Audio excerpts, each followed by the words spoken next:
ॐ सहनाववतु सहनौ भुनक्तु सह वीर्यं करवावहै तेजस्विनावधीतमस्तु मा विद्विषावहै।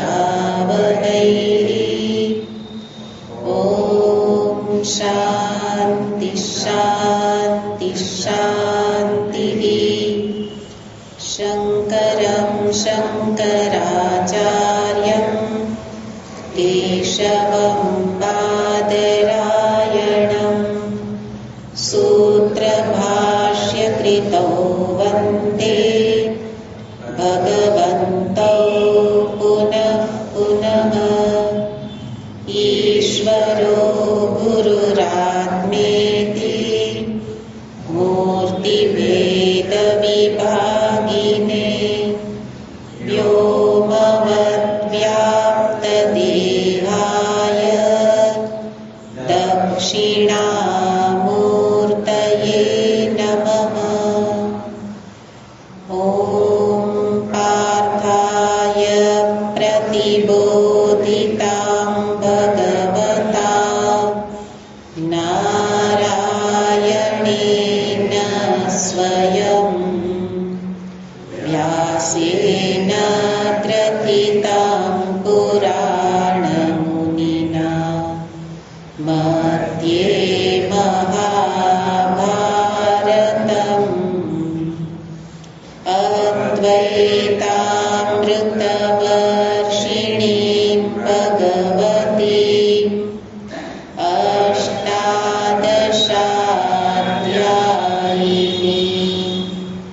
अम्ब त्वामनुसन्दधामि भगवद्गीते भवद्वेषिणी। यं ब्रह्मा वरुणेन्द्ररुद्रमरुतः स्तुन्वन्ति दिव्यैस्तवैः वेदैः साङ्गपदक्रमोपनिषदैः गायन्ति यं सामगाः।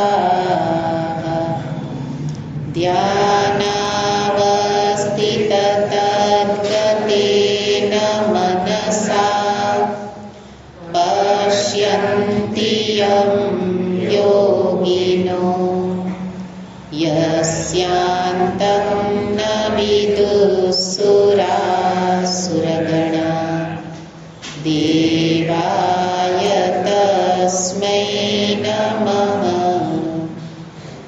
यस्यान्तं न विदुःसुरासुरगणा देवाय तस्मै नमः।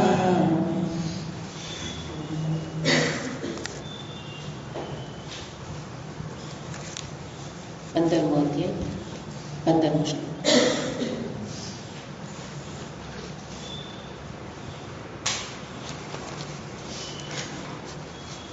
सर्वस्य चाहं हृदि सन्निविष्टो मत्तस्मृतिर्ज्ञानमपोहनं च वेदैश्च सर्वैरहमेव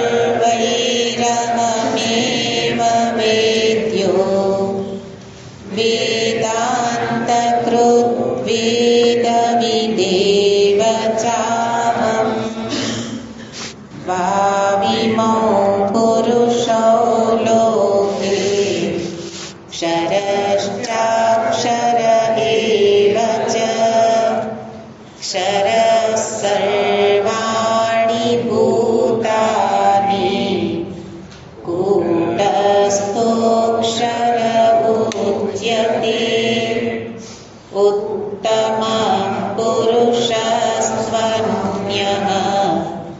परमात्मेत्युदाहृतः यो लोकत्रयमाविश्य बिभर्त्याव्यय ईश्वरः।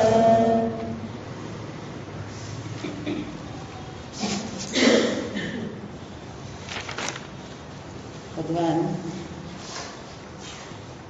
પોતાના પારમાર્થિક સ્વરૂપને અહીં દર્શાવે છે અને એ સ્વરૂપ છે પુરુષોત્તમ સ્વરૂપ, કે જે પરમાત્મા ઉત્તમ પુરુષ છે, એટલે કે જે ક્ષર અક્ષરથી પર છે. ક્ષર અક્ષરનો અર્થ જોયેલો હતો કાર્ય અને કારણ. કાર્ય કારણથી જે અતીત છે, કાર્ય કારણ રહિત છે, એવા ઉત્તમ પુરુષને અહીંયા બતાવે છે. એટલે ક્ષર પુરુષ કે જે વિનાશી છે એવા પરમાત્મા નથી, અને અક્ષર પુરુષ જે કારણ, પણ કેવું કારણ છે? પરિણામી કારણ. અક્ષર પુરુષ માયા પરિણામી કારણ છે, કે જેમાં નિરંતર પરિવર્તન થતું રહે, બદલાવ થતો રહે. તો એવા પણ પરમાત્મા નથી, એટલે કે વિનાશી નથી અને જેની અંદર કોઈ પરિવર્તન થતું નથી. કાર્ય કારણથી પર એનો અર્થ થશે વિનાશી નથી, ક્ષર નથી એટલે વિનાશી નથી, મરે નહીં, હે ને? નાશ એટલે મરવું, મૃત્યુ, જેમાં મૃત્યુ નથી, એટલે વિનાશી નથી અને અક્ષરની જેમ પરિવર્તનશીલ પણ નથી. એટલે મરે નહીં ને બદલે નહીં. ટૂંકમાં કેવું હોય તો આપણી ભાષામાં પરમાત્મા કેવા છે? એવા ને એવા જ રહે. અને એ કોણ છે? ઉત્તમ શબ્દ દ્વારા આપણે ગયા વખતે જોયું કે ઉત્તમ એટલે જે અહમ રૂપે જ છે. ઉત્તમ પુરુષને આપણે જોયું હતું વ્યાકરણની દ્રષ્ટિએ પણ, જે એને અહમ કહેવામાં આવે. તો જેને હું, જે હું છે એ જ ઉત્તમ પુરુષ સંસ્કૃત વ્યાકરણમાં. તો ભગવાન ઉત્તમ પુરુષ છે એનો અર્થ હું જ છે, હું રૂપે જ છે. એટલે કે હું વિના આ કે તે હોઈ શકે નહીં. વ્યાકરણની અંદર પણ જુઓ કે હું ન હોય તો તું કહેનારો કોણ છે? તે કહેનારું કોઈ નથી. તો હું વિના આ એટલે કે તું કે તે હોઈ શકે નહીં. એટલે હું વિના કોઈ રહી શકે નહીં. અને હું એટલે ઉત્તમ, ઉત્તમ પુરુષ એટલે પરમાત્મા ઇતિ ઉદાહૃતઃ. તો ભગવાન કે છે ઉત્તમ એટલે હું, અને હું જ કોણ છું? પરમાત્મા. તો અહીંયા જુઓ કે વેદાંતની જ વસ્તુ, તત્વ, એને અહીંયા ભગવાન સ્પષ્ટ રૂપે બતાવે છે. ઉત્તમનો અર્થ અહમ કર્યો, અને અહમ એ જ પરમાત્મા. એટલે કે પરમાત્મા વિના સમગ્ર સૃષ્ટિ રહી શકે નહીં. સમગ્ર સૃષ્ટિ બે વિભાગ છે, ક્ષર અક્ષર. તો સમગ્ર સૃષ્ટિ કે જે કેવી છે? ક્ષર ક્ષરાખ્ય. સૃષ્ટિને કેવી હોય તો કેવી કહેવાય? ક્ષર ક્ષરાખ્ય. એટલે ક્ષર અક્ષર નામવાળી સૃષ્ટિ.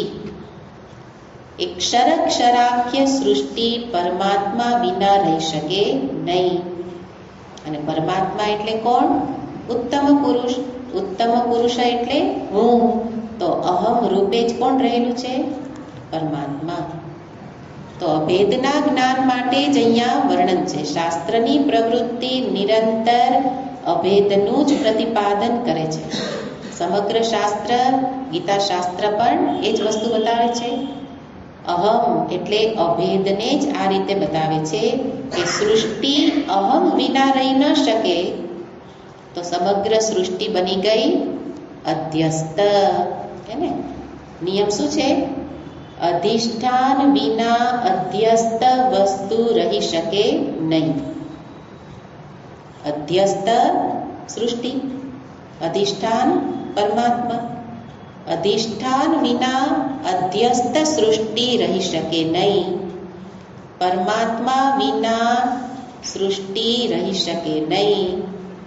અને એટલે પરમાત્મા જ એક જ અખંડ સત્તા છે.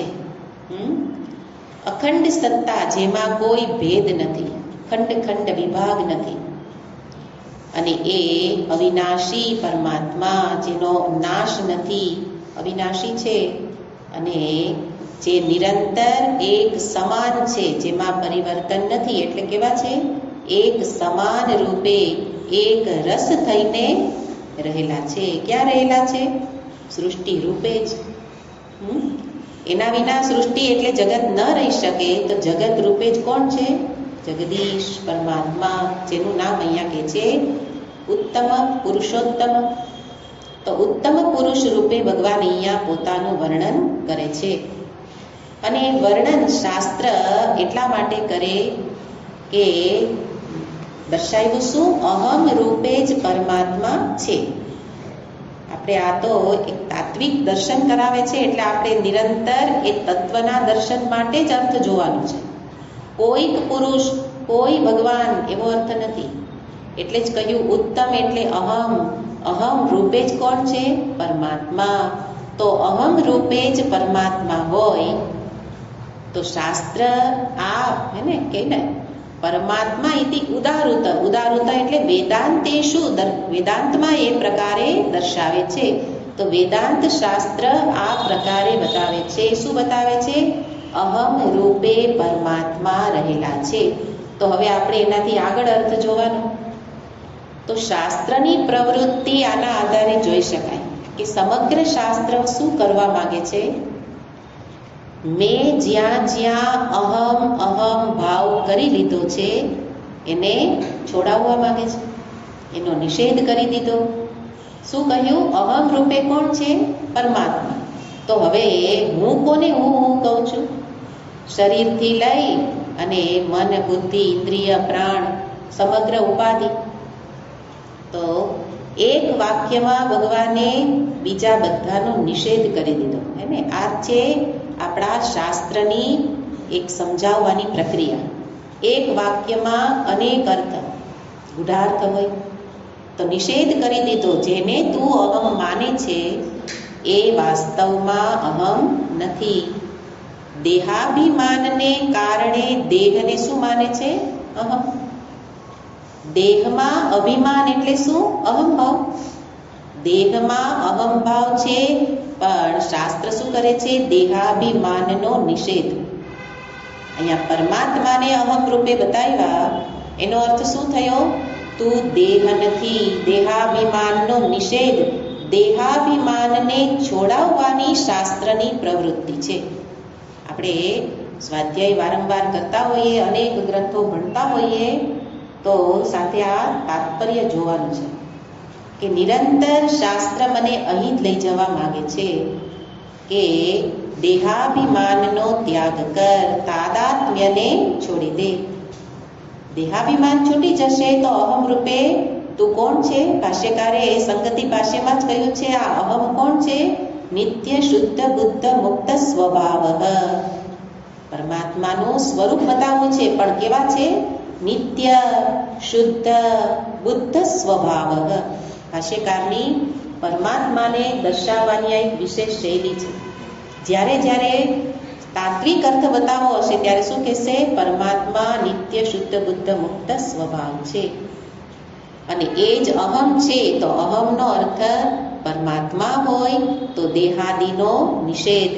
અને એના માટે શાસ્ત્ર આટલું જ કરાવે છે કે પહેલા તો જીવને ઈશ્વરથી અભિમુખ કરે, સન્મુખ કરે. અત્યારે કેવા છીએ? ભગવાનથી વિમુખ છીએ, હે ને? વિમુખ એટલે આમ ભલે સામે ભગવાન બેઠા હોય, પણ આપણું ચિત્ત ક્યાં હોય છે? હે ને? જ્યાં આપણું મન હોય ત્યાં આપણે બેઠા છીએ. તો ચિત્તને અધીન આપણી સ્થિતિ છે. તો ભગવાન અને સાથે શાસ્ત્ર, શાસ્ત્ર ભગવાનની દ્રષ્ટિ જ બતાવે છે. અને શાસ્ત્રની પ્રવૃત્તિ શું છે? પહેલા તો જીવને સન્મુખ, પોતાનાથી અભિમુખ કરવો. પોતાની તરફ બોલાવવું. અને પછી બતાવે કે તું મારાથી ભિન્ન નથી. પેલા તો પોતાની તરફ જુએ પછી કહેવાય ને. હમણાં જ પેલા અહીંથી નીકળ્યા અને તમે બોલાવ્યા કે આવો આવો, હે ને. પેલા પૂર્વના સત્સંગી હતા, આવો આવો કે, પણ સામું જોવે પછી બોલાવાય ને. સામું જુએ જ નહીં તો એને કેમ બોલાવવા? અને બોલાવ્યા પછી પણ આવે કે ન પણ આવે, હે ને. એવી રીતે ભગવાન પણ જુએ છે કે જીવની આવી જ પ્રવૃત્તિ છે, નિરંતર વિમુખ, ભાગતો જ ફરે છે, મારાથી જ ભાગે છે, મારાથી જ દૂર દૂર જાય છે. પણ પહેલા એને પોતાની તરફ બોલાવે. અને એના માટે શબ્દ પ્રયોગ છે અક્ષરથી હું અન્ય છું. હું તો પરમાત્મા છું, પણ કેવો છું? અક્ષરથી અન્ય. અક્ષર કેવું છે? પરોક્ષ. જ્યારે હું પરોક્ષ એટલે દૂર નથી, તારી પાસે જ છું. આ અર્થ થશે અક્ષરથી પર. અને સાથે ક્ષરથી પર, નાશ નથી, નિત્ય છું. તો આવી રીતે પેલા સન્મુખ કરે કે હું તારી સામે જ છું, હંમેશા છું, અને સાથે દૂર નથી. અક્ષર નથી એટલે પરોક્ષ નથી, દૂર નથી. તો એવી રીતે પેલા સન્મુખ કરે અને પછી પોતાનાથી અભેદ કે હું તારાથી ભિન્ન નથી. તો અહીંયા આ રીતે ભગવાન પોતે, કૃષ્ણ પોતે જ ઈશ્વરનું દર્શન કરાવે છે. આ ઈશ્વર દર્શનની આ વિચારથી જ ઈશ્વરનું દર્શન છે. કારણ કે વિચારના અભાવમાં જ ઈશ્વર ક્યાંક દૂર જતા રહેલા લાગે છે. ગયા નથી, પણ એવું લાગે છે. તો વિચારના અભાવમાં સમસ્યા છે, હે ને. અને એટલે યોગ્ય વિચાર કરાવી ઈશ્વર દર્શન. અને એવી રીતે અહીંયા ભગવાન કહે છે અહમ ઉત્તમઃ અન્યઃ પરમાત્મા ઇતિ ઉદારતઃ. અર્થ જોયો તો વિસ્તારથી આપણે. અને એવા ભગવાન એટલે વાસ્તવમાં અમે કહ્યું ને કે ભગવાન પોતાની ઓળખાણ કરાવે છે. એક જગ્યાએ શ્લોકમાં ભગવાન એટલે શું આપણે વારંવાર જોયું છે. આમ તો 2 શ્લોકની અંદર બતાવે છે પુરાણની અંદર. તો એમાંથી એક શ્લોકમાં ભગવાનને કહે છે કે ભગવાન કોને કહેવાય? જેની અંદર 6 ભગ હોય. ઐશ્વર્યસ્ય સમગ્રસ્ય ધર્મસ્ય યશઃ શ્રિયઃ. ઐશ્વર્ય સમગ્ર એટલે સંપૂર્ણ ઐશ્વર્ય, સંપૂર્ણ ધર્મ, યશ શ્રી, જ્યાં જ્યાં તમે જુઓ છો ને યશ શ્રી, એ બધું ભગવાન જ છે, એનું જ છે. અને વૈરાગ્ય સ્યાથ મોક્ષસ્ય. મોક્ષ એટલે જ્ઞાન પણ અર્થ, ત્યાં જ્ઞાન પણ શબ્દ પ્રયોગ છે. કોઈ જ્ઞાન બોલે, કોઈ મોક્ષ કહે. તો સંપૂર્ણ વૈરાગ્ય એ પણ ભગવાનમાં જ છે. અને જ્ઞાન સ્વરૂપ જ ભગવાન છે. તો આ 6 ભગ ઐશ્વર્ય, ધર્મ, યશ, શ્રી, વૈરાગ્ય અને મોક્ષ અથવા તો જ્ઞાન.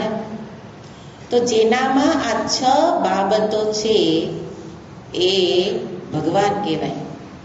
અને અહીંયા પણ મેં હમણાં કહ્યું કે ભગવાન આ શ્લોકમાં પોતાની સાચી ઓળખાણ કરાવે છે. એટલે કે હું ભગવાન છું. ભગવાન પોતે કહે છે. તો કે કઈ રીતે? તો કે છે આ 6 ભગવાળો હું છું. તો જુઓ શ્લોકની અંદર 6 ભગ બતાવ્યા છે, હે ને. 6 ભગ. અહમ ઉત્તમઃ પ્રથમ ભગ છે. એટલે હું અક્ષરથી ઉત્તમ છું. આ બંધ કરી દે. હું અક્ષરથી ઉત્તમ છું, પ્રથમ. બીજું કે છે અહમ પરમાત્મા, હું પરમાત્મા છું. અને સાથે બીજી લાઈનમાં આપણે ગયા વખતે જોયું હતું 4 ભગ છે. અહમ પરમાત્મા, પરમાત્મા ઇતિ ઉદારતઃ. પછી શું બતાવે છે શ્લોકની અંદર? તો કે છે યો લોકત્રયમ આવિશ્ય. આ એક ત્રીજો ભગ, આવિશ્ય પ્રવિશ્ય. હું 3 લોકમાં પ્રવેશ કરીને રહેલો છું. આ હું ભગવાન, આવો ભગવાન છે, હે ને. આવિશ્ય ત્રીજો ભગ, બિભર્તી ચોથું, અને અવ્યય 5 અને ઈશ્વર 6. તો જુઓ કે ભગવાન પેલા 6 ભગ કયો કે આ 6 ભગ કયો. ભગવાન એટલે 6 ભગવાળા, જેની અંદર આ 6 બાબતો હોય. તો આ 6 બાબતો જેનામાં છે એને જ કહેવાય ભગવાન. તો એમાંથી 2 વસ્તુ આપણે જોઈ, ઉત્તમ પરમાત્મા, અને સાથે ભગવાન કરે છે શું? શું કરે છે? તો કે છે અહમ યહ. અહમનો અર્થ, આમ તો યહનો અર્થ અહમ જ થવાનો છે, કારણ કે ઉત્તમ પુરુષની જ અહીંયા વાત ચાલે છે.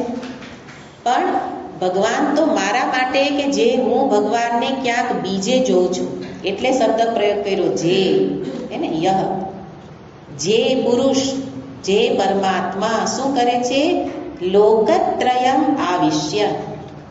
ત્રણેય લોકમાં આવિશ્યનો અર્થ પ્રવિષ્ટ, પ્રવિશ્ય, પ્રવેશ કરીને. એટલે પ્રથમ ભગવાનનું કાર્ય કે 3 લોકમાં ભગવાન રહેલા છે. અને આપણી ઈશ્વર વિશેની જે સમજણ છે એને અહીંયા સંપૂર્ણ રીતે આપણી જે આવી ભ્રામક માન્યતા છે કે 3 લોકમાં, એટલે આપણે તો શું માનીએ, નહીં અમારે તો અમારા ઈષ્ટદેવના લોકમાં જ બસે.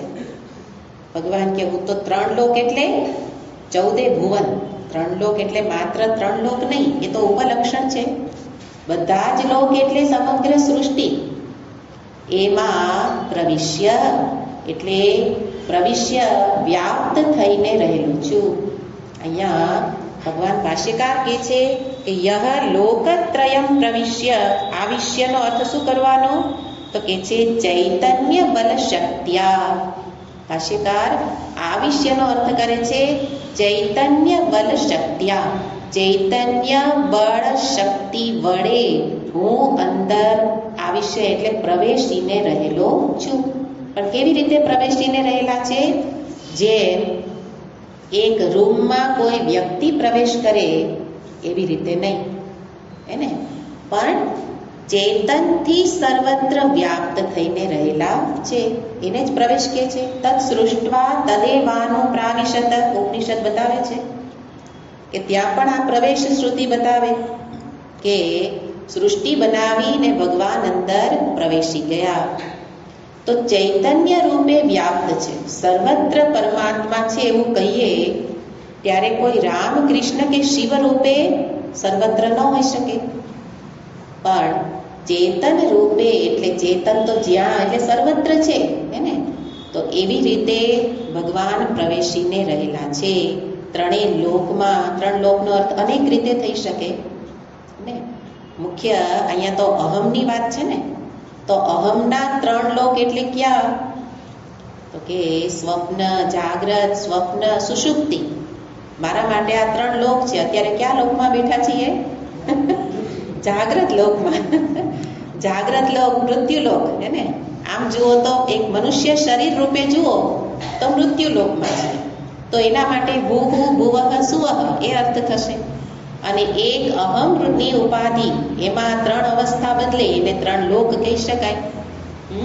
તો કે જાગ્રતમાં હું વ્યક્ત છું, જ્યારે સ્વપ્નમાં સંસ્કાર રૂપે છું. અને સ્વર્ગ કેવું છે? સંસ્કાર રૂપે છે. ત્યાં કઈ સ્થૂળ શરીરથી જવાતું નથી. અને વાસના રૂપે ત્યાં રહેલું છે. વાસનાઓથી જ ત્યાં ભોગ થાય છે, સૂક્ષ્મ શરીરથી ભોગ થાય છે. અને ભૂહુ, ભુવઃ, સુવઃ હે ને. તો એની અંદર પેલી સુષુપ્તિ, તમઃ એટલે બીજા લોક કેવા છે મારા માટે ઢંકાયેલા. તમ શું કરે? ઢાંકી દે. એવી રીતે જાગ્રત, સ્વપ્ન, સુષુપ્તિ અર્થ પણ થઈ શકે. ભૂહુ, ભુવઃ, સુવઃ પણ થઈ શકે. સત્વ, રજસ, તમસ પણ થઈ શકે. એનાથી પણ આગળ ભગવાન ક્યાં રહેલા છે? સૂર્ય રૂપે પણ છે, મારી ચક્ષુ રૂપે છે, અને ચક્ષુ જે જુએ છે રૂપ રૂપે પણ છે. આદિદૈવિક, આદિભૌતિક, આધ્યાત્મિક આ 3 લોકનો અર્થ થઈ શકે. આદિદૈવિક સૂર્ય રૂપે, આદિભૌતિક વિષય રૂપ રૂપે, અને આધ્યાત્મિક એટલે ચક્ષુ રૂપે.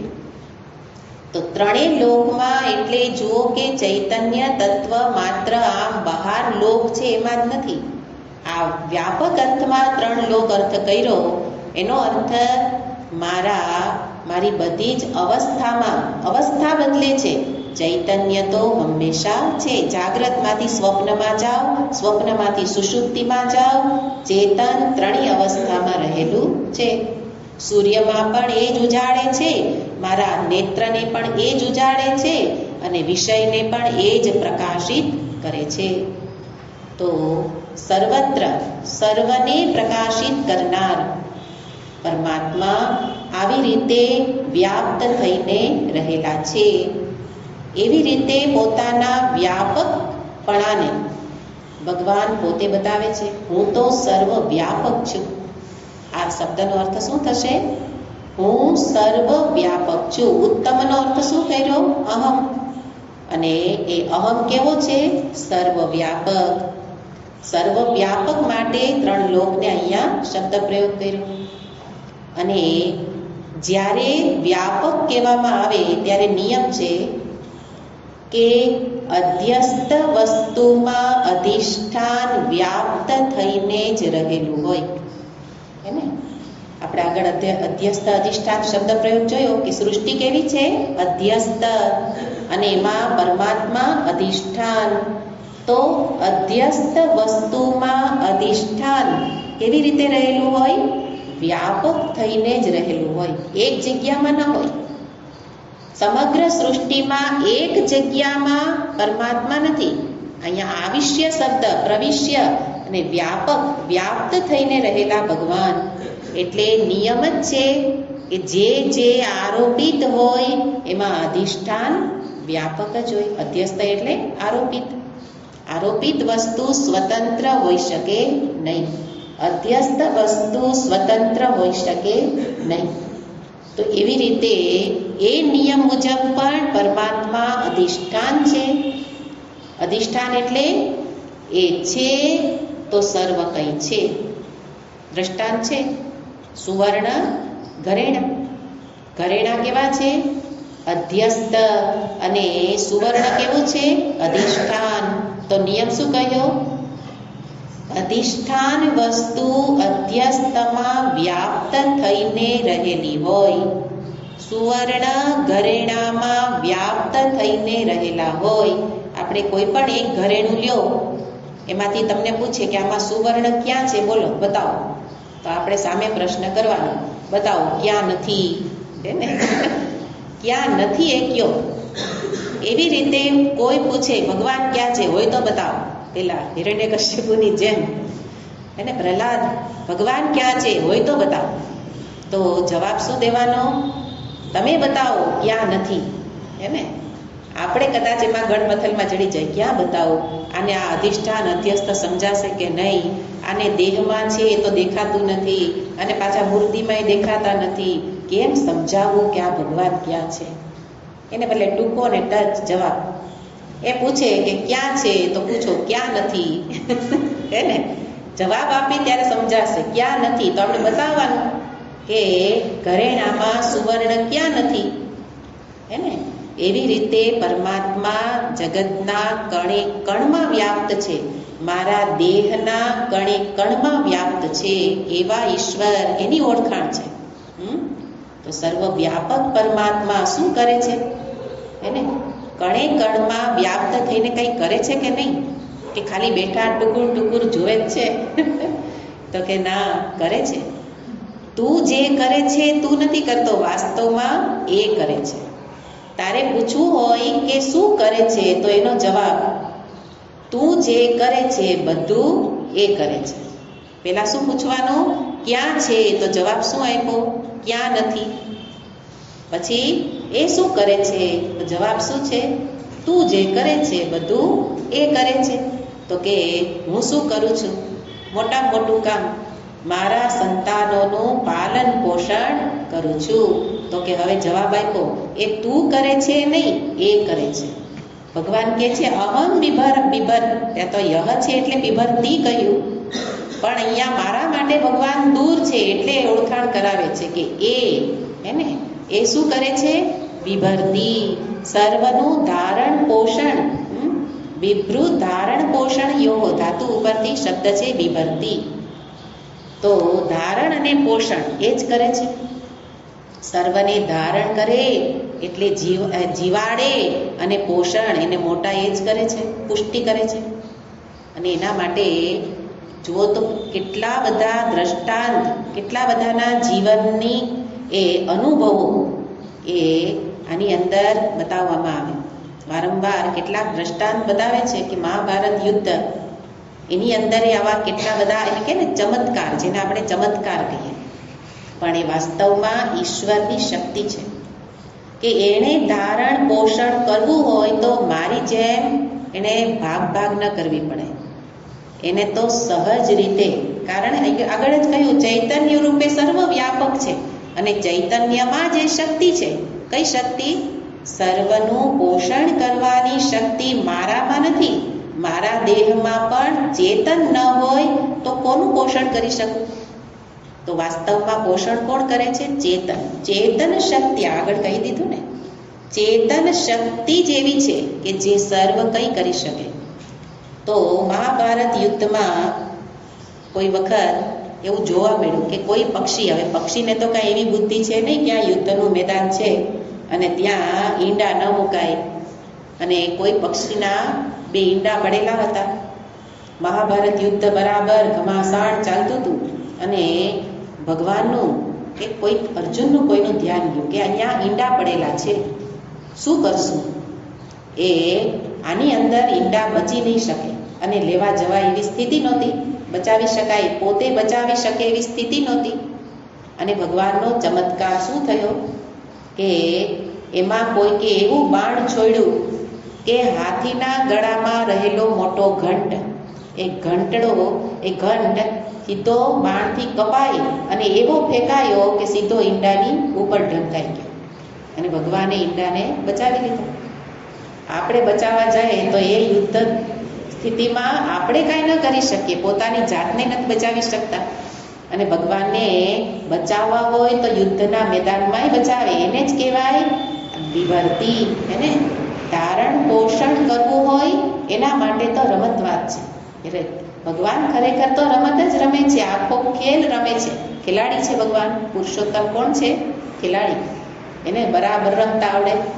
અને પોષણ કરવું છે, નિશ્ચય કર્યો તો એ બચાવીને જ રહે. એટલે કેવી રીતે પોષણ કરે એ દ્રષ્ટાંત એટલા બધા સરસ છે કે દ્રષ્ટાંતથી જ આપણને એનામાં શ્રદ્ધા જાગે. કે જે આપણને સૌથી મોટી ચિંતા આ જ રહે છે કે ભેગું કરું, મારું શું થશે, છોકરાનું શું થશે, ભવિષ્યની ચિંતા.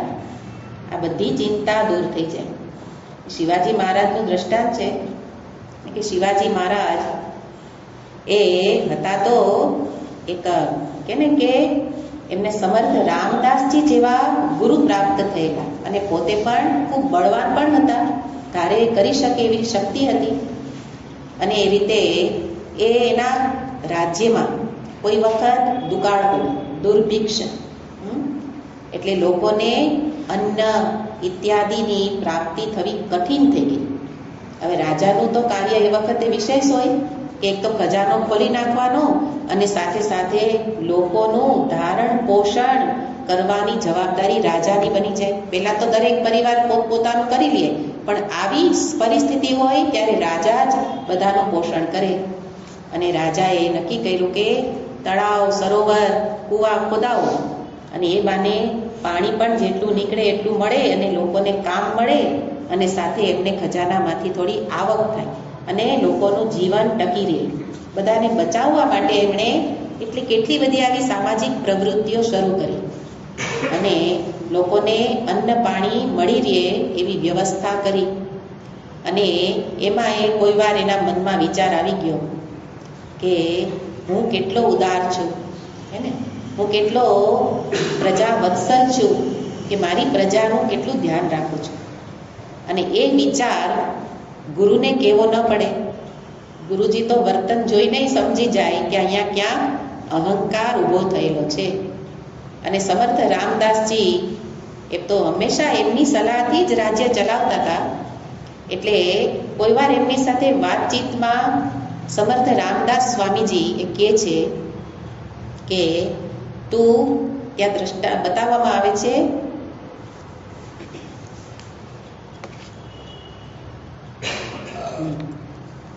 જગ્યાએ મેં વાંચેલું છે.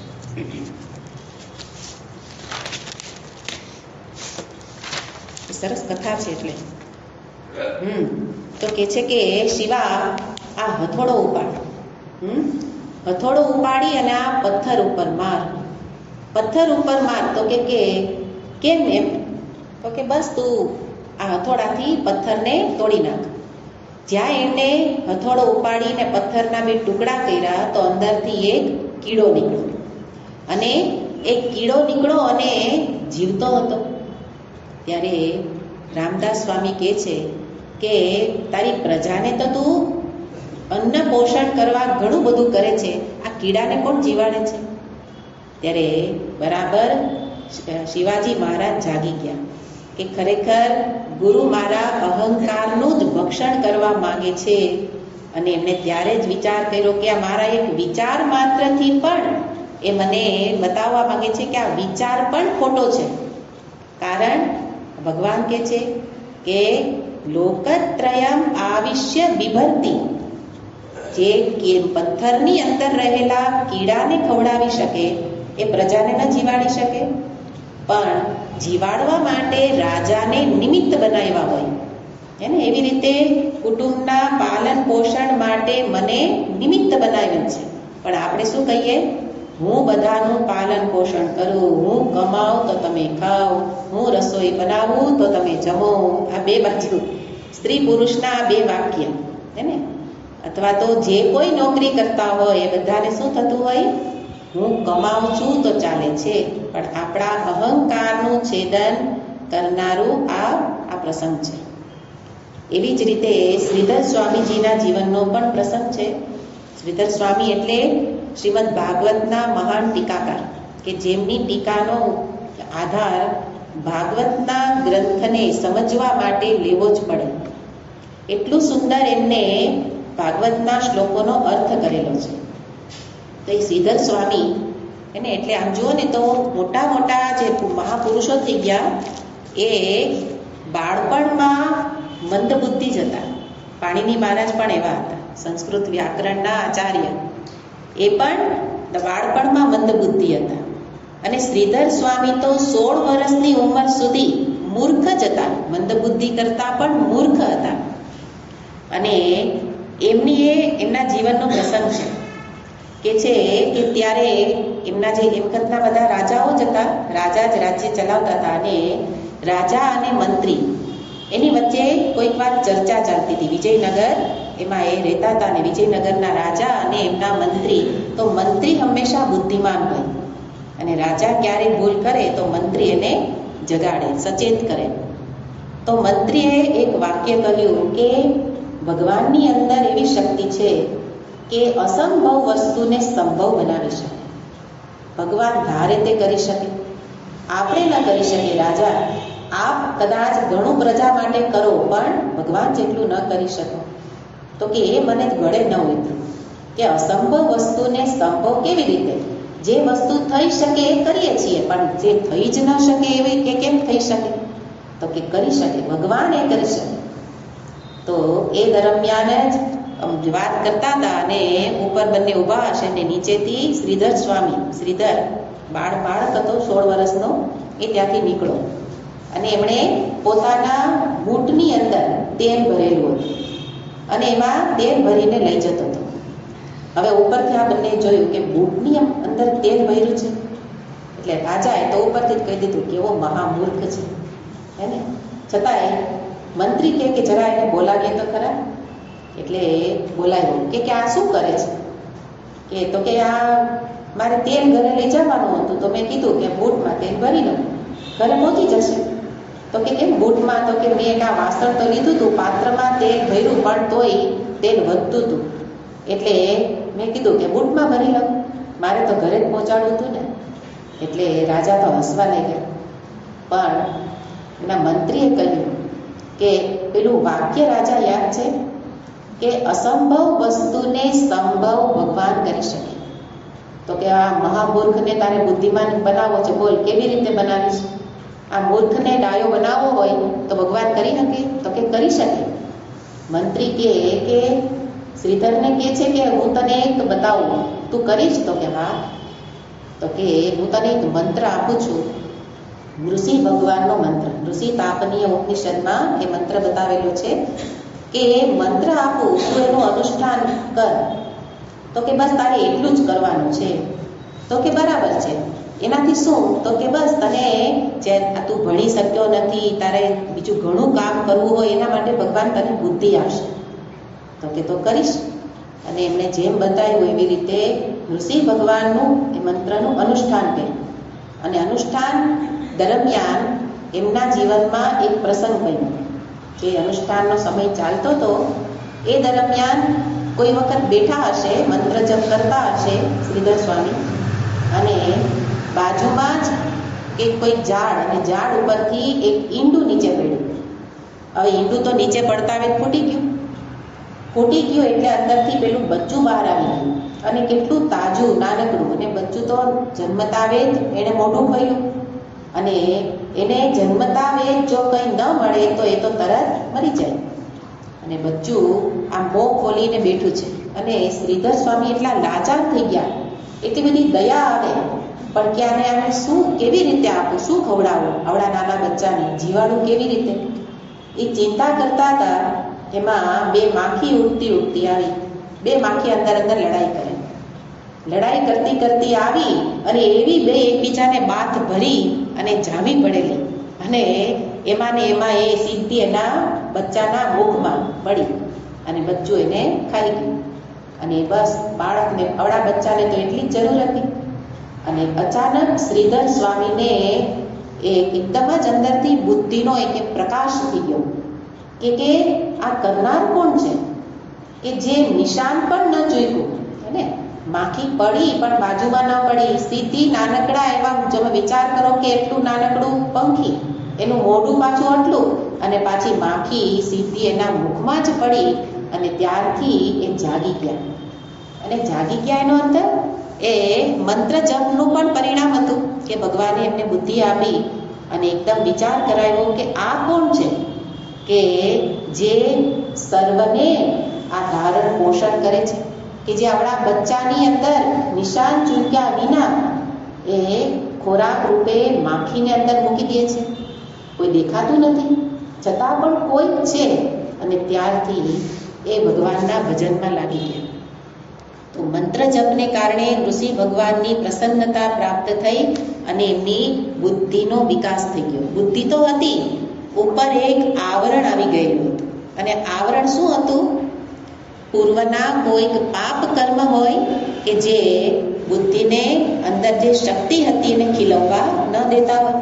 તો મંત્ર જપ દ્વારા એ પેલી તમસનું આવરણ દૂર થઈ ગયું. ઋષિ ભગવાન પણ પ્રસન્ન થયા અને એમને સર્વશ્રેષ્ઠ બુદ્ધિમાનમાં એની ગણતરી થવા લાગી. પછીથી મંત્રીએ બતાવ્યું હોય રાજાને કે જો આ શ્રીધર બુટમાં તેલ ભરીને જનારું મહામૂર્ખ ભાગવતજીનો મહાન ટીકાકાર બની ગયો. તો એવા ટીકાકાર એટલે શ્રીધર સ્વામી માટે એવું કહેવાય છે. પહેલાં આપણે કૂટસ્થ શબ્દના અર્થમાં આપણે જોયું હતું કે કેટલાક શ્લોકો એવા છે કે જે કૂટ શ્લોકો છે. બેસી જાઓ. કૂટ શ્લોકો છે. એ કૂટ શ્લોકોનો અર્થ બધા જાણતા નથી, પણ એમાંથી શ્લોકમાં કહે છે વ્યાસો વેત્તિ શુકો વેત્તિ. વ્યાસ જાણે છે, શુકદેવજી પરમહંસ શિરોમણી શુકદેવજી મહારાજ એ જાણે છે.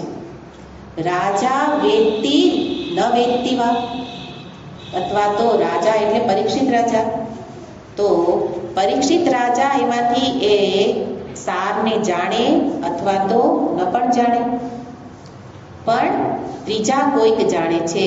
ત્યાં શ્લોકમાં કહે છે શ્રીધર સ્વામી શ્રીધર સકલમ વેત્તિ નૃસિંહ પ્રસાદતઃ. પણ ત્રીજા કોણ જાણે છે? શ્રીધર સકલમ વેત્તિ. શ્રીધર સ્વામી બધું જ જાણે છે.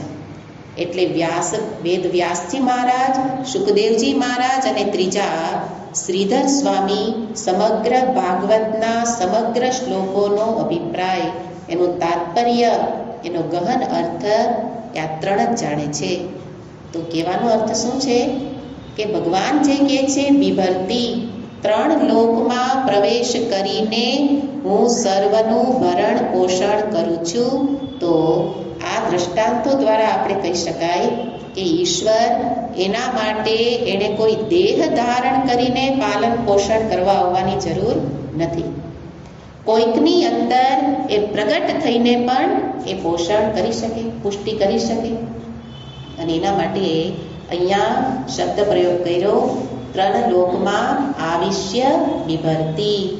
અને એ છે કેવા? આપણું પાલન પોષણ કરનારા માતા પિતા. એ તો આજે કરે કાલે ન હોય ને. કોરોનાના કાળમાં પાલન પોષણ કરનારા જતા રહ્યા, છતાં પણ એ બાળકો જીવે છે. એનો અર્થ માતા પિતાને એમ છે કે અમે કરીએ છીએ, પણ એ નથી તો પણ બાળકો મોટા થાય જ છે. કારણ એ સર્વનું પાલન પોષણ કરનારા પરમાત્માનો ક્યારેય નાશ નથી. અવ્યય. ઈશ્વર કેવા છે? અવ્યય છે. ન વ્યેતિ ઇતિ અવ્યય, જેનો વ્યય ક્ષય થતો નથી. જે કોઈ પાલન પોષણ કરનાર મનુષ્ય એનો વ્યય થાય.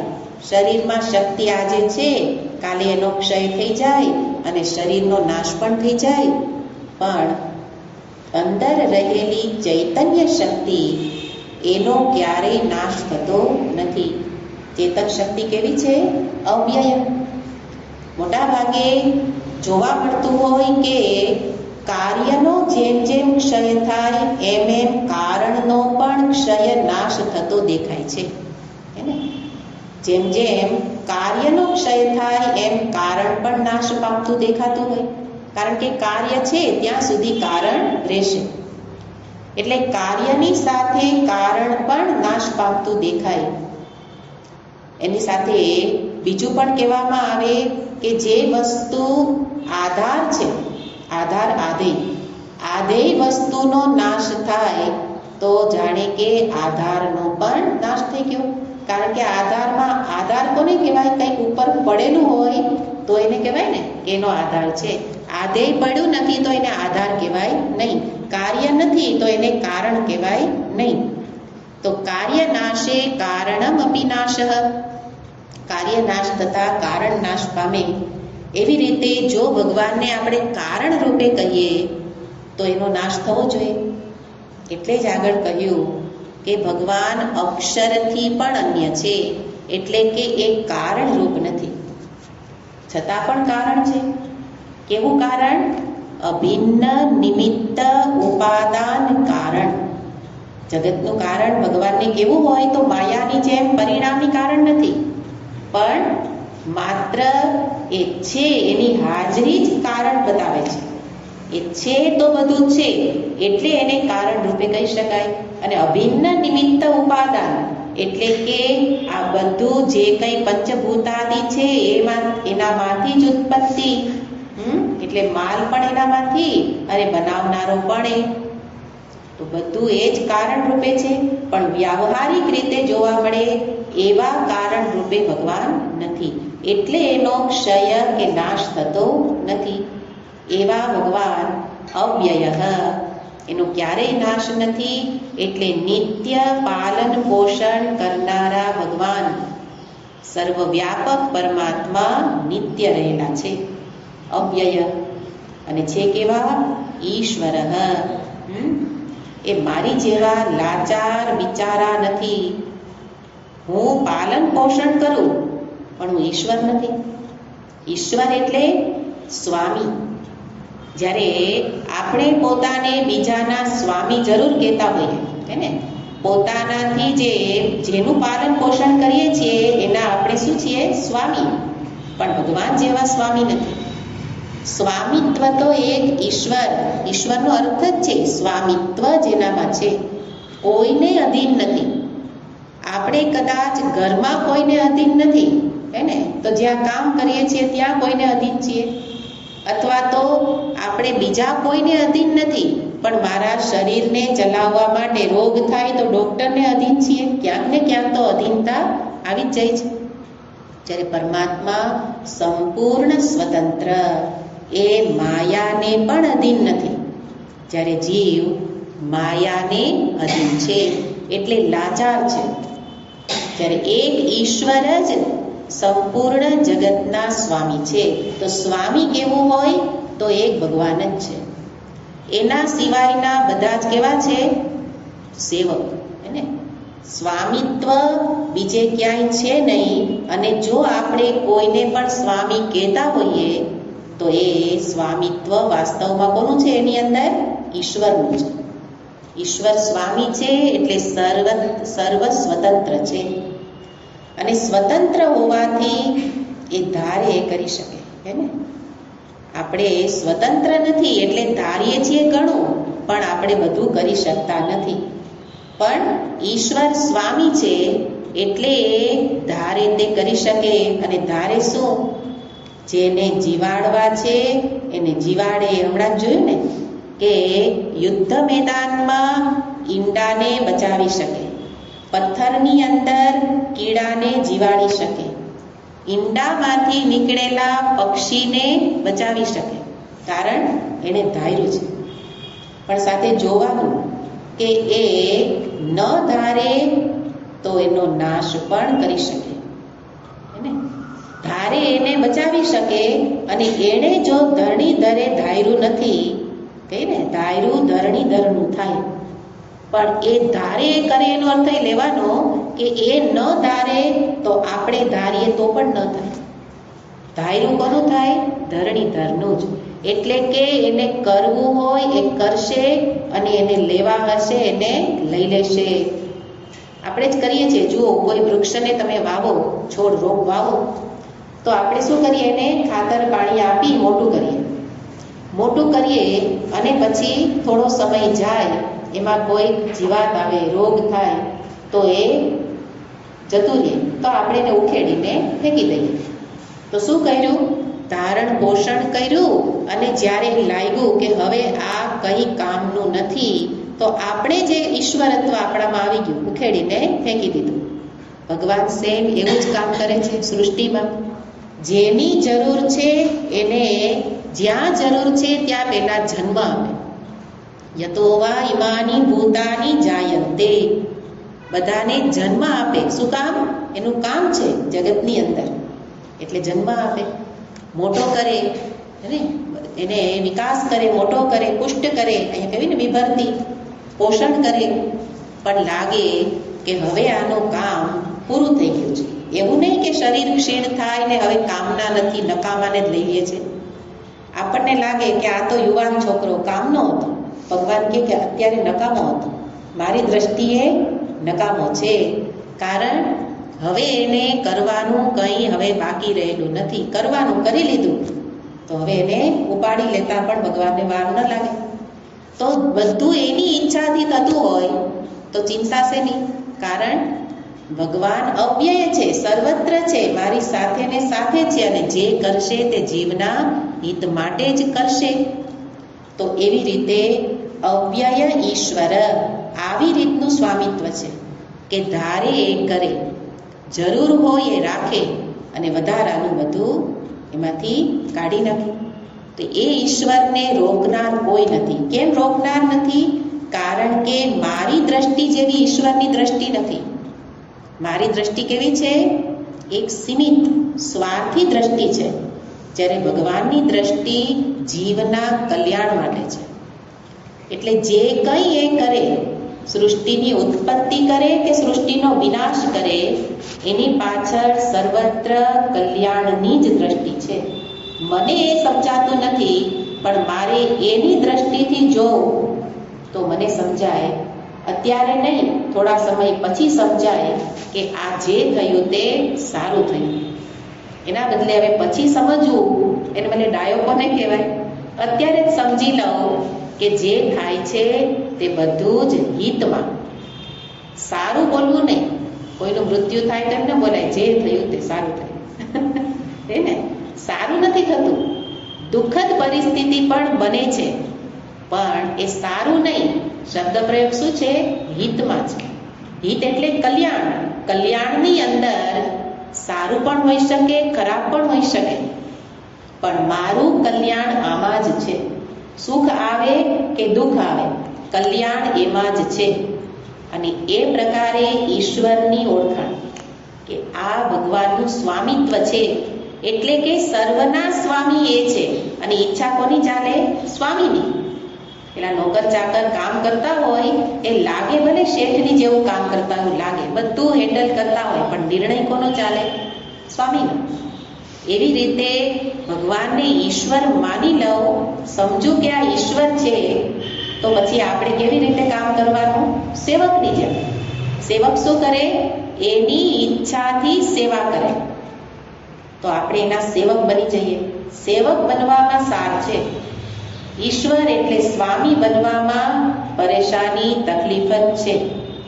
અત્યારે ઘરમાં આપણને જે સમસ્યા આવતી હોય, આર્થિક હોય, સામાજિક હોય કે કોઈ પણ રીતે સમસ્યાઓ આવતી હોય, એના મૂળમાં આપણી આ વિચારસરણી છે. શું છે? હું સ્વામી છું, હું મારા સંતાનનો માતા પિતા છું, હે ને? પણ સર્વના સ્વામી એ છે તો કેની ચિંતા? ધારણ પોષણ કરીશ, સેવા કરીશ. એણે મોકલેલ છે, એણે કામ કરવા મોકલો છે, તો બધું કરું, સારામાં સારું કરું. શેઠ સ્વામી ખુશ થાય એમ કરું. પણ સ્વામિત્વ આવી ગયું તો સમસ્યા આવશે જ. બધી સમસ્યાથી છૂટવાનો એક જ ઉપાય, ઈશ્વરને ઈશ્વર તરીકે રહેવા દો. તમે ઈશ્વર બની જાઓ નહીં, હે ને? આપણે ઈશ્વર બની ગયા તો પછી જીવનમાં તકલીફ રહેવાની. અને એને ઈશ્વર તો સેવા કરવામાં આનંદ છે, કાંઈ જવાબદારી નહીં, તમે કયો એમ કરો, હે ને? જવાબદારી રાખનારને તકલીફ છે. આપણે જવાબદારી શું રાખવી? એને સોંપ્યું છે, કરીએ, પ્રેમથી કરીએ, અને પછી બધું તેરા તુજકો અર્પણ, ક્યાં લાગે મેરા. તો આ છે ઈશ્વરની, આ જ ભક્તિ છે, હે ને? ભગવાનની ભક્તિ એટલે એની પાછળ આ ભાવ હોય. આપણે કેટલા અનુષ્ઠાન, પાઠ, પૂજા, સેવા, જપ, તપ ખૂબ કરીએ છીએ, પણ એ ભગવાનને જ ઓળખતા નથી. એ ઈશ્વરની સામે ઈશ્વર થઈને બેઠો છું. પછી ભગવાન તો ઈશ્વરત્વ આપે નહીં, હે ને? ઈશ્વર તો એકમાં જ હોય. ઈશ્વર એક જ છે અને બધા જ એના સેવકો છે. સ્વામી એક જ છે. એવી રીતે અહીંયા ઈશ્વર તરીકે ઈશ્વર શું કરે છે? તો કે ભગવાન પોતાનો રોલ બરાબર નિભાવે છે. જીવોનું પાલન પોષણ કરે. કોનું કરે? એની શરણમાં આવે એનું જ કરે એવું નહીં. સમગ્ર સૃષ્ટિમાં, એટલે કે એની સન્મુખ હોય કે એની વિમુખ હોય, પાપી હોય કે પુણ્યાત્મા હોય, હે ને? કીડા મકોડા હોય, મનુષ્ય હોય કે દેવી દેવતા હોય, બધાનું પાલન પોષણ એ કરે. પાલન પોષણ કોનું કરી શકો એ વિચારવાનું. જેના માટે પ્રેમ હોય એનું જ પાલન પોષણ થાય. તમે જુઓ, બે દીકરા છે, એક માનતો નથી, નિરંતર મારાથી વિમુખ છે અને વિરુદ્ધ જ કામ કરે છે, તો કે હવે તું તારું કરી લે, હે ને? કેમ? પ્રેમ નથી. પ્રેમ હોય એનું જ પાલન પોષણ થાય. તો ભગવાન પાલન પોષણ બધાનું કરે છે. એનો અર્થ શું? ભગવાન બધાને પ્રેમ કરે છે. બધાને પ્રેમ કરે. હું કરું કે નહીં એ ન જુએ, પણ એનો સ્વભાવ જ છે બધાને પ્રેમથી સ્વીકારવાના. તો પ્રેમથી બધાનું પાલન પોષણ કરે. બીજા એને જાણે કે ન જાણે, એ બધાને જાણે. કેવી રીતે જાણે? આ બધા મારા જ છે, હે ને? જ્યારે આપણા માટે કેવું થાય? આપણા માટે કેટલાક મારા, કેટલાક પરાયા. જ્યારે ભગવાન માટે બધા જ એના. એવી રીતે પાલન પોષણ. આગળ આમ તો કહી દીધું, અહમ વૈશ્વાનરો ભૂત્વા, અગ્નિમાં, જઠરાગ્નિમાં રહી અને હું જ પચાવું છું. તો પાલન એ કરે છે. પણ એક એક વિભૂતિ બતાવી હતી. અહીંયા તો સર્વવ્યાપક થઈને બધાનું કરે છે એ બતાવે છે. એટલે ખાલી અન્ન દ્વારા નહીં, જલ દ્વારા નહીં, પંચભૂતો દ્વારા એ પાલન પોષણ કરે, હે ને? અગ્નિને પ્રજ્વલિત રાખનાર એ છે. આકાશમાં વાદળ, એ વરસાદ વરસાવનાર ઈશ્વરની કૃપાથી છે. અગ્નિ, વાયુ, જલ, તેજ, વાયુ વાય છે તો મારો શ્વાસ ટકે છે, તો એ વાયુ દ્વારા પણ મારું પાલન પોષણ કરે છે, પ્રાણને ટકાવે છે. તો માત્ર અન્ન જલ દ્વારા આપણે કરતા હોઈએ, ભગવાન તો પંચભૂત દ્વારા, પંચભૂત બનીને પાલન પોષણ કરે છે. અને ખાલી શરીરનું જ નહીં, મનનું પણ. મારા મનને પણ ભૂખ છે, હે ને? ભૂખ શેની છે? પ્રેમની, લાગણીની. તો ભગવાન અંતરમાં એ પ્રેમ રૂપે, લાગણી રૂપે પણ કોણ પ્રગટ થયું છે? એ જ છે. તો ભગવાન મનમાં એ જે પ્રેમ બીજાને આપું છું, તો એ પ્રેમ રૂપે પણ કોણ છે? ભગવાન પ્રગટ થયા, પછી બીજાને પ્રેમ આપી શકું. બુદ્ધિમાં જ્ઞાન રૂપે પ્રગટ થયા અને બુદ્ધિનું પાલન પોષણ કરે છે. તો એવી રીતે આગળ જ કહ્યું, ચેતન રૂપે પાલન પોષણ, એનો અર્થ અસ્થિ, ભાતિ, પ્રિય પણ લઈ શકો. સત, ચિત, આનંદ રૂપે ભગવાન પાલન પોષણ કરે છે. સત રૂપે કેવી રીતે? મને જીવાડે છે, હું છું ક્યારે કહી શકાય? ચેતન છે તો સત રૂપે પાલન કરે. ચિત્ત રૂપે જ્ઞાન પ્રદાન કરીને પાલન કરે. આટલી બધી વસ્તુઓ મને જણાય છે, ખાલી વિદ્યા જ નહીં. જ્યાં જ્યાં મને કંઈ પણ દેખાય છે, જણાય છે, ભાન થાય છે, ચેતનને કારણે છે. તો જ્ઞાન રૂપે, સત, ચિત, આનંદ રૂપે મને કંઈ ન હોય તો પણ આનંદ આવે, બધા સાથે આનંદ આવે. આનંદ રૂપે પણ અંદર કોણ બિરાજે છે? પરમાત્મા. તો ચૈતન્ય રૂપે સર્વત્ર રહી અને પાલન પોષણ કરે છે, અને એ માત્ર એક જ કરી શકે જે ઈશ્વર હોય. તો એવી રીતે અવ્યય ઈશ્વર નિત્ય નિરંતર સર્વ જીવોનું પાલન પોષણ કરી અને ત્રણેય લોકમાં પ્રવેશી અને રહેલા છે. એવો આ બીજી પંક્તિનો અર્થ થશે. એવા આ પુરુષોત્તમ, અને એની જ ઓળખાણ હજી 4 શ્લોકો સુધી કરાવે છે. હજી બીજા 2 શ્લોકોમાં પુરુષોત્તમ ભગવાન પોતાની ઓળખાણ વિશેષ આપશે. ઓમ પૂર્ણમદ પૂર્ણમિદં પૂર્ણાત પૂર્ણમુદચ્યતે પૂર્ણસ્ય પૂર્ણમાદાય પૂર્ણમેવાવશિષ્યતે. ઓમ શાંતિ શાંતિ શાંતિ. હરિ ઓમ.